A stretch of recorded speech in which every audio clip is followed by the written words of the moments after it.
Bienvenidos de nuevo a Acción Positiva. Estamos con la licenciada Jacqueline Piccinini y estamos con el doctor Fausto González.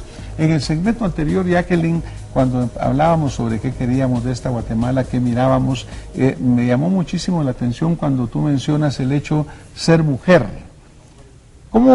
¿Qué es ser mujer en Guatemala, Jacqueline? ¿Cómo visualizas tú la mujer, sus oportunidades, los retos que tiene en esta sociedad en la cual vivimos, en la cual tenemos algunas cosas atávicas que todavía nos atan aparentemente a un machismo de lo cual se está hablando?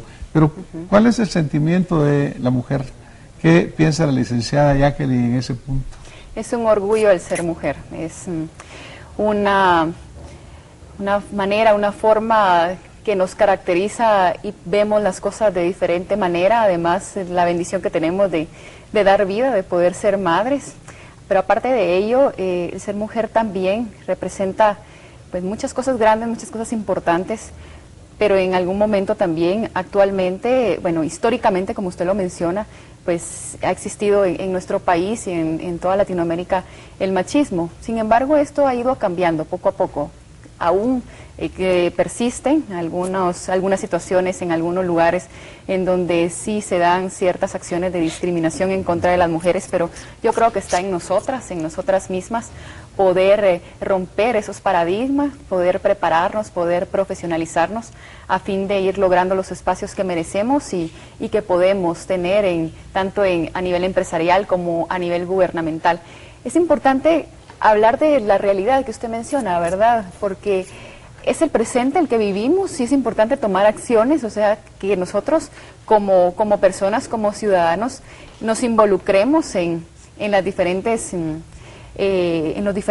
puntos, en los diferentes ámbitos que la vida y que las oportunidades nos brinda para poder cambiar y de alguna manera yo como mujer también brindarle a las mujeres la oportunidad de sobresalir, porque muchas veces entre nosotras mismas nos hacemos de menos, ¿verdad? Muchas veces nosotros preferimos al hombre que a la mujer por el hecho de ser mujer. Eso pasa.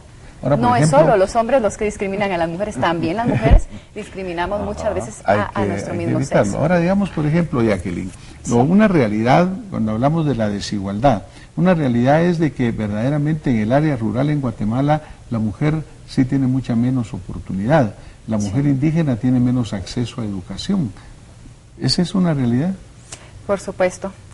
A nivel nacional hemos hablado, ¿no?, del analfabetismo que existe en nuestro país, y las mujeres, sobre todo en el área rural, pues están de alguna manera determinadas a jugar un papel de servicio a su familia, de cuidar a los niños, a los más pequeños, a los que van naciendo, de ayudar a su mamá con las tareas del hogar, y muchas veces pues no son enviadas a las escuelas a estudiar, ¿verdad? Porque y eso es una gran cantidad de gente a la que le sucede esto, ya por supuesto, de procrear hijos y lo cual es muy importante, ¿no? La mujer es el fundamento, diría yo, de la sociedad. La mujer es pues quien nos da la vida, quien nos mantiene, pero también pues muchas veces queda amarrada a esto sin tener la oportunidad. Pero Fausto, por ejemplo, hablando de la mujer, y Guatemala es enorme en realidad, esos 14 millones de gentes aproximadamente. La salud de la mujer en Guatemala, Fausto. Hablando de Guatemala en su totalidad, ¿verdad? Porque sabemos que en ciertos segmentos pues obviamente hay una mayor atención. Pero ¿cómo visualizas tú la realidad de la salud de la mujer en Guatemala? Bueno, pues ese es un tema muy interesante también y no ha cambiado.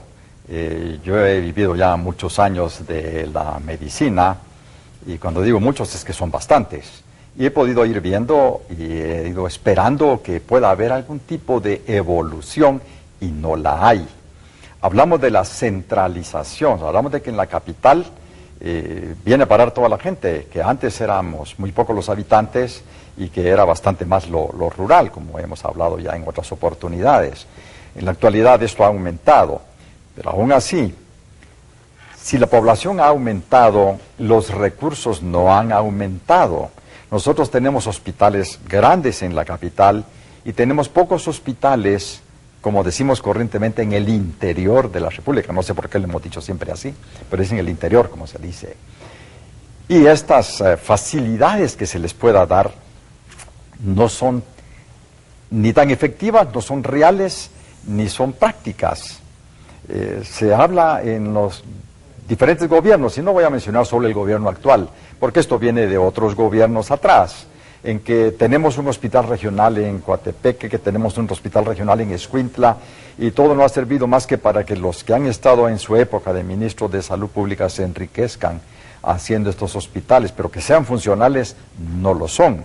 Si uno se proyecta hacia los pueblos más ingratos, más alejados, y cuando digo ingratos no es porque sean ingratos los pueblos, sino es por la forma como se les trata, vemos que ellos no tienen acceso a servicios de salud, que pueden haber muchos centros de salud, pero que no son funcionales, ya sea porque no tienen personal que lo atienda, o porque no tienen los recursos adecuados para poderle facilitar ese servicio a la gente. Y muchas veces una combinación de ambos, ¿verdad? Porque no hay recursos y tampoco hay capacitación. Absolutamente. Por la misma razón. Dice Jacqueline, por ejemplo, en Guatemala cuando hablamos de la pobreza, ¿no? Sí. Y desafortunadamente pues existen las llamadas metas del milenio. Y recientemente pues Guatemala tuvo que presentar ante las Naciones Unidas un reporte en el cual desafortunadamente estamos totalmente atrás. Algunas cosas como la desnutrición infantil, usted sabe que Guatemala es el país líder negativo, que es el país con las peores estadísticas de toda Latinoamérica. Solo Haití nos gana. Solo Haití nos gana, y Haití, porque ha tenido tantos desastres, casi que está excluido de la lista, porque este es un caso completamente sui generis y completamente aparte. Pero también, por ejemplo, en el caso de la salud, no hay un hospital pediátrico en Guatemala. Con tanto niño no hay un hospital dedicado, tampoco hay un hospital dedicado a la ginecología y a la obstetricia. ¿Es así, doctor? Correcto, en eso estamos. Ya, y precisamente ese es un tema de tan amplia discusión, de tanto comentario, porque no salimos de la misma. Y es que los habitantes de Guatemala hemos aumentado tremendamente, pero las facilidades que hay para atender a esa población bajo el punto de vista de salud, ese sigue siendo prácticamente el mismo. Nosotros tenemos aquí hospitales que ya no son funcionales porque la cantidad de gente que tiene que asistir a esos hospitales ya no se da abasto. Y no todos van a tener también el servicio del seguro social, que puede ser una gran ayuda. Bueno, es una de las peores coberturas en Centroamérica. Por ejemplo, Costa Rica es un país líder en ese sentido porque la protección social es prácticamente al 100%, ¿verdad? Así es. Pero en Guatemala usted sabe que eso definitivamente. Pero ahí también vamos a la vulneración de derechos laborales, ¿verdad? Que muchas personas, muchas mujeres tienen el derecho de recibir este servicio y lamentablemente debido a esto pues no lo obtienen.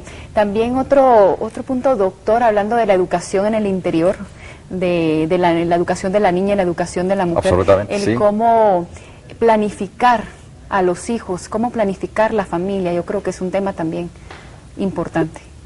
Claro, este tipo de educación, mire, eso es obviamente un tema controversial, ¿no? Porque tiene implicaciones de todo tipo y a pesar de que hay programas que se están ya desarrollando para tener una regulación de la familia, pero usted sabe perfectamente que es un tema que llega a lo religioso, que llega a diferentes puntos, que pero hay que considerar. Pero es importante considerarlo porque también es parte de la pobreza, ¿verdad? Porque mientras más familia, mientras más hijos tengan una persona, una mujer, una familia, pues aún más difícil el sostenimiento. A mí me gustaría hacer un enfoque sobre esto. Vamos a tener que ir a un corte y regresamos en un momento con más acción positiva.